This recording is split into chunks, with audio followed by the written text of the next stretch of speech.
कहानी की शुरुआत होती है और रात का एक बेहद खूबसूरत नजारा दिखाया जाता है। तभी हमें एक लड़का दिखाई देता है जिसका नाम बाई है। वो एक लड़की का पीछा करते हुए एक बहुत बड़े दरवाजे तक पहुंचता है।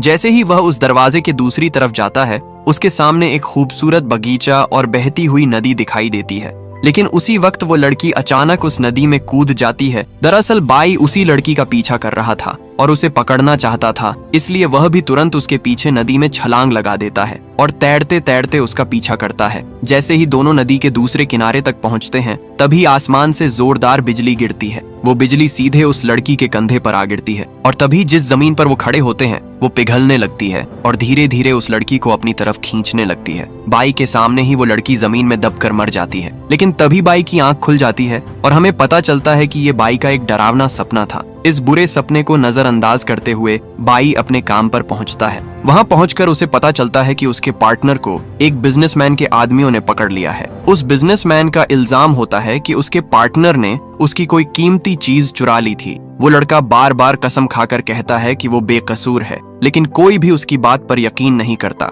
जब उस लड़के को सजा दी जाने वाली होती है, बाई उस बिजनेसमैन से माफी मांगता है और कहता है, प्लीज इसे छोड़ दीजिए, मैं इसकी तरफ से माफी मांगता हूँ। आप जो कहेंगे मैं करने के लिए तैयार हूँ। यह सुनकर बिजनेसमैन कहता है, अगर तुम्हें अपनी दोस्त की जान बचानी है तो तुम्हें मेरा एक काम करना होगा। वो बाई के सामने एक शर्त रखता है कि अगर वह उसके लिए एक स्वर्गीय हड्डी सेलेस्टियल बोन ला कर दे तो वो उसके दोस्त को छोड़ देगा। अब बाई के पास कोई और रास्ता नहीं होता, इसलिए वो इस खतरनाक सौदे के लिए मान जाता है। हालांकि उसे पता होता है कि यह काम बेहद खतरनाक है, लेकिन अपने दोस्त को बचाने के लिए उसे यह मिशन पूरा करना ही होगा। अब क्योंकि उन्हें रास्ता नहीं पता था, इसलिए उन्हें एक नक्शा चाहिए होता है जो उन्हें सेलेस्टियल बोन तक पहुंचा सके। इस तलाश में वो एक रहस्यमयी इमारत तक पहुंचते हैं। वहां बाई की मुलाकात एक लड़की से होती है, जिसे देखकर वो शॉक हो जाता है, क्योंकि वो लड़की बिल्कुल उसी लड़की जैसी दिखती है जो उसे उसके सपनों में दिखाई देती थी। उस लड़की का नाम शर्ली होता है। शर्ली उन्हें नक्शा देने के लिए तैयार हो जाती है, लेकिन उसकी भी एक शर्त होती है,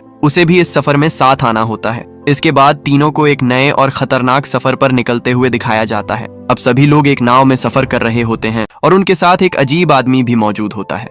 वो आदमी अपना चेहरा छुपाए होता है और वो बाकी नाव में सवार लोगों पर नजर रखे हुए होता है। नाव सही दिशा में आगे बढ़ रही होती है, लेकिन जैसे ही वो नदी के बीचों बीच पहुंचते हैं, अचानक शर्ली का कंपास काम करना बंद कर देता है। उसी समय उनकी नाव भी तेजी से हिलने लगती है।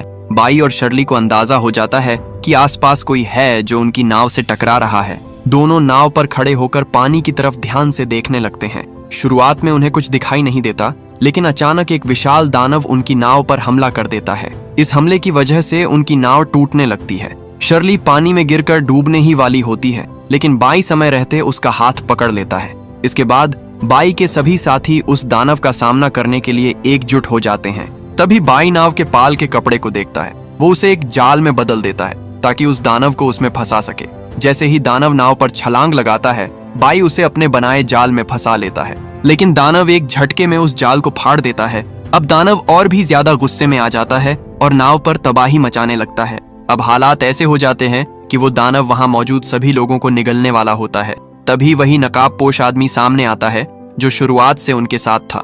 वो अपने इलेक्ट्रिक हथियार से दानव पर हमला कर देता है। उस हमले से दानव को काफी दर्द होता है और आखिरकार वो नाव को छोड़कर वहां से भाग जाता है। इसके बाद उस आदमी की असली पहचान सामने आती है। वो एक साइंटिस्ट होता है और हैरानी की बात यह होती है कि वह भी उसी स्वर्गीय हड्डी की तलाश में है जिसके लिए यह पूरी टीम निकली हुई है। साइंटिस्ट उन्हें चेतावनी देता है कि जिस रास्ते को वो आसान समझ रहे हैं वो असल में खतरों से भरा हुआ है। उनका हर एक कदम उन्हें किसी नई मुसीबत में डाल सकता है। वो ये भी बताता है कि जिस दानव से वे अभी लड़े, उसे भी एक ईविल गॉड ने यहाँ तैनात किया हुआ है। ये सुनकर सभी लोग आगे आने वाले खतरों के लिए खुद को तैयार कर लेते हैं। इसके बाद वे एक पहाड़ पर पहुंचते हैं जहां उन्हें एक मंदिर दिखाई देता है। वो लोग मंदिर के अंदर जाते हैं और वहां बाई को एक बटन मिलता है। जैसे ही वह उस बटन को दबाता है, एक गुप्त सुरंग खुल जाती है। वह सुरंग उन्हें एक बहुत बड़े दरवाजे तक ले जाती है। बाई बड़ी मुश्किल से उस दरवाजे को खोलता है और उसके पीछे एक बर्फीली गुफा होती है जिसमें वो सभी अंदर चले जाते हैं। वो जगह इतनी ज्यादा फिसलन भरी होती है कि वहां खड़ा रहना भी बहुत मुश्किल हो जाता है। बाई तुरंत समझ जाता है कि अगर वो इसी तरह आगे बढ़ते रहे तो फिसल कर टकराने की वजह से उनकी जान जा सकती है। सबसे पहले वो अपने चाकू का इस्तेमाल करके खुद को संभालता है और फिर शर्ली की जान बचाता है। दूसरी तरफ उसके बाकी साथी भी गिरने वाले होते हैं। तब बाई शर्ली को अपने दोस्तों की तरफ धक्का देता है और इसी बीच सभी लोग फिसलते हुए एक सुरंग में गिर जाते हैं। अब वे एक नई गुफा में पहुंच जाते हैं। बाई अभी भी खतरे में होता है, लेकिन शर्ली अपने हुक को फेंक कर बाई को अपने तरफ खींचकर दूसरी गुफा में ले आती है। तभी शर्ली को महसूस होता है कि आसपास कोई मौजूद है। अचानक अंधेरे में कई सारी आंखें चमकने लगती हैं। तभी वहां से एक एक करके खतरनाक भेड़िए बाहर आते हैं जो उन पर हमला करने के लिए तैयार होते हैं। इससे पहले कि वो कोई रास्ता ढूंढ पाते या बाहर निकल पाते, सभी भेड़िए उन पर टूट पड़ते हैं। फिर पूरी टीम मिलकर उन भेड़ियों से लड़ाई करती है। वो अपनी तलवारों की मदद से भेड़ियों को दूर रखने की कोशिश करते हैं। तभी बाई कुछ लाइट्स जला देता है और रोशनी देखते ही भेड़िए पीछे हटने लगते हैं। तब बाई एक प्लान बनाता है। वो लाइट्स जलाकर भेड़ियों को दूर रखेगा, जबकि बाकी टीम इस मौके का फायदा उठाकर ऊपर वाले रास्ते से बाहर निकलने की कोशिश करेगी।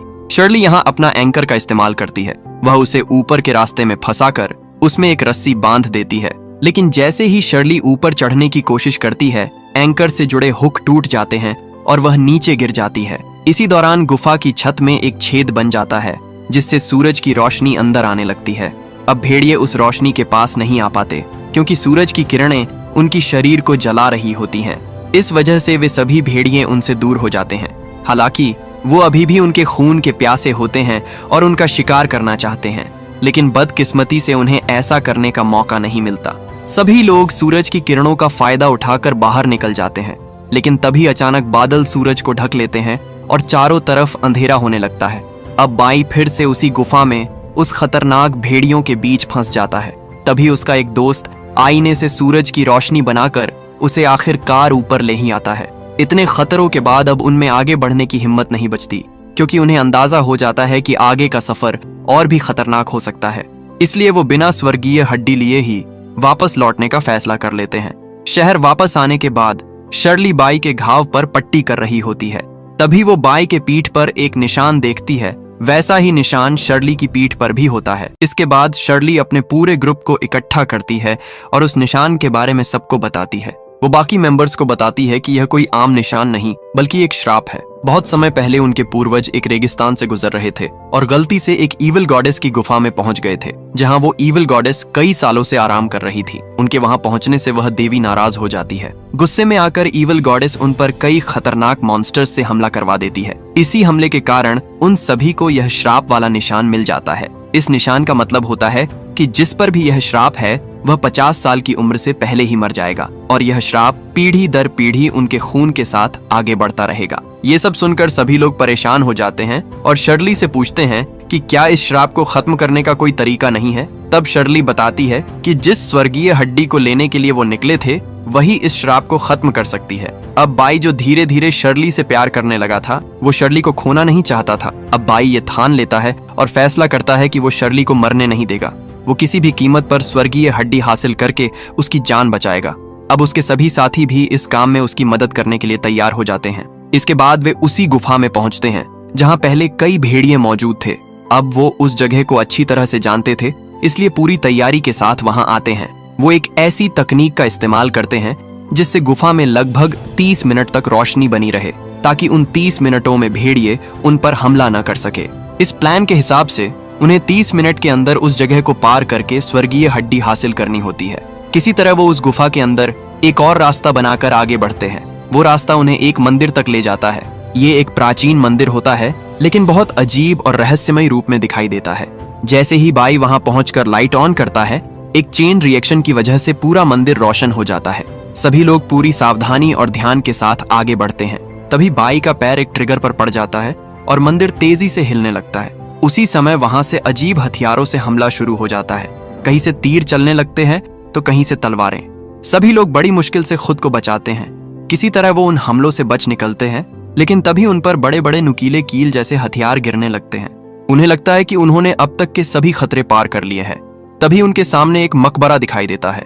उसी मकबरे के ऊपर स्वर्गीय हड्डी घूम रही होती है, जिसके लिए वो यहाँ आए थे। जैसे ही बाई उसे उठाकर अपने बैग में रखता है, तभी वहां विशाल मकड़ी जैसे मॉन्स्टर्स हमला कर देते हैं। पूरा ग्रुप उनसे बचने के लिए उन मॉन्स्टर्स से लड़ाई करता है। तभी बाई समझ जाता है कि सभी मॉन्स्टर्स उस स्वर्गीय हड्डी की रक्षा कर रहे हैं। वो वही एक प्लान बनाता है और अपने साथियों से कहता है कि वो वहां से निकल जाए, और वो खुद उन मकड़ियों के बीच रुककर उनका ध्यान अपनी ओर खींच लेता है क्योंकि उसके पास स्वर्गीय हड्डी थी। अब पूरा ग्रुप ऊपर की तरफ मौजूद गुफा की ओर बढ़ता है, लेकिन शर्ली यहाँ रुक जाती है ताकि वो अपने दोस्त को बचा सके। वो उन पर हमला करती है और तीर चलाती है। तभी बाई को भी ऊपर जाने का मौका मिल जाता है। जैसे ही वो ऊपर जा रहे होते हैं, वही मकड़ियां अपने जाल से शर्ली को नीचे खींच लेती है। इसके बाद शर्ली सोचती है कि अब उसकी जिंदगी का आखिरी दिन है, लेकिन बाई शर्ली को ऐसे छोड़कर कैसे जा सकता था। वह तुरंत वापस आकर उसको बचा लेता है, लेकिन अब वो खुद भी वहीं फंस जाता है। दोनों मिलकर उन मकड़ियों से साथ में लड़ाई करते हैं। तभी पूरा ग्रुप उन्हें बचाने के लिए वहां पहुंच जाता है। वह साइंटिस्ट वहां पहुंचकर उन मकड़ियों पर हमला करता है। इसके बाद सारे मॉन्स्टर्स उनसे दूर चले जाते हैं। फिर उन्हें एक बड़ा सा ढांचा मिलता है जिसके पीछे वे छिप जाते हैं। साइंटिस्ट बाहर रहकर भी मकड़ियों से लड़ता रहता है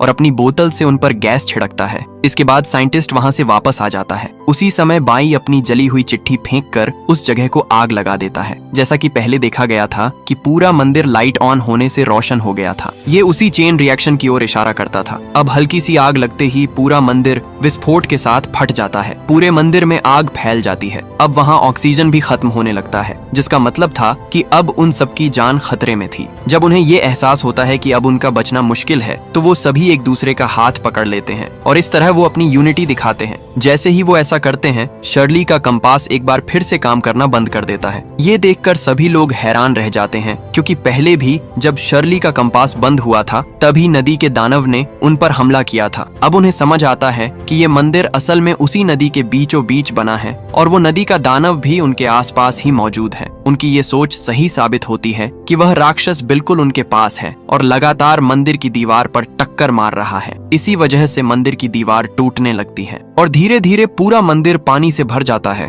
और नदी का दानव उन्हें मारने के लिए अंदर आ जाता है। सभी लोग तैरकर मंदिर से बाहर निकलने की कोशिश करते हैं। आखिर में बाई भी वहां पहुंचता है और पीछे मुड़कर देखता है। उसे एहसास होता है कि वह दानव उसे निगलने ही वाला है, लेकिन उसी समय एक बड़ा पत्थर उस दानव पर गिर जाता है और वो मंदिर में ही फंस जाता है। आखिर में पूरा ग्रुप किसी तरह पानी की सतह पर बाहर निकल आता है। इसका मतलब होता है कि बाई की पूरी टीम अपने मिशन में कामयाब हो जाती है। सभी लोग वापस अपने घर लौटने के लिए ट्रेन में सफर कर रहे होते हैं। तभी शर्ली बाई को थैंक यू कहती है कि उसने बार बार उसकी जान बचाई। फिर बाई सभी से कहता है कि उस ईवल गॉडेस ने जो श्राप लोगों पर डाला था, हम इस स्वर्गीय हड्डी की मदद से सभी श्रापों को खत्म कर देंगे। बाई की पूरी टीम उसकी बात से सहमत हो जाती है और इसी के साथ मूवी यही खत्म होती है।